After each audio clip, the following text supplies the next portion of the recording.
Farida Adlani, vice-présidente de la région Île-de-France, et ce depuis décembre 2015. C'est important que la région Île-de-France, qui est la première région d'Europe, région capitale, elle initie un certain nombre de dispositifs, de dynamiques.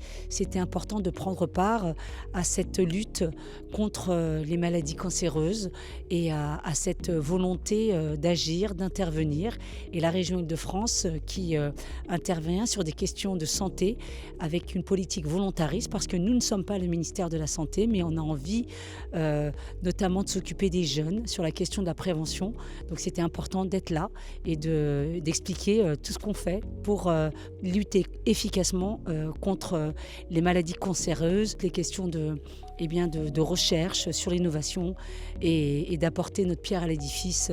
Voilà, c'est pour cette raison que je suis là. On a un organisme associé qui s'occupe de toutes les questions de santé, qui s'appelle Île-de-France Prévention Santé SIDA, dans lequel on a intégré d'ailleurs la Ligue contre le cancer, qui fait partie du conseil d'administration, parce qu'on estime que justement la prévention sur la question du cancer, elle doit se prendre tôt, très tôt.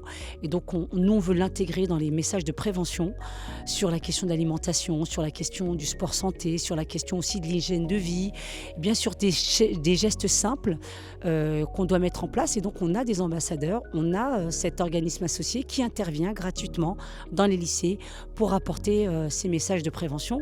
On travaille aussi avec les associations. Je voudrais en citer quelques-unes. L'association Rose Up, où on a financé leur maison de l'après-cancer, parce qu'une fois qu'on a le cancer, eh bien, c'est comment on suit les patients, comment on lutte aussi contre la stigmatisation, comment on accompagne notamment les femmes, s'agissant de l'association Rose Up. Beaucoup d'associations ont été financées par la région sur cette question-là. La Ligue contre le cancer, on a une intervention massive, 100 millions d'euros. C'est le chiffre qu'il faut retenir du financement de la région sur l'innovation, auprès des startups, auprès des hôpitaux.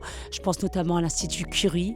Et je voudrais aussi rappeler qu'on est en train de travailler avec l'ARS pour relancer des campagnes de vaccination auprès des jeunes filles, notamment sur le papillomavirus. Et c'est tous ces sujets-là qu'on travaille avec tous les différents partenaires. Et voilà.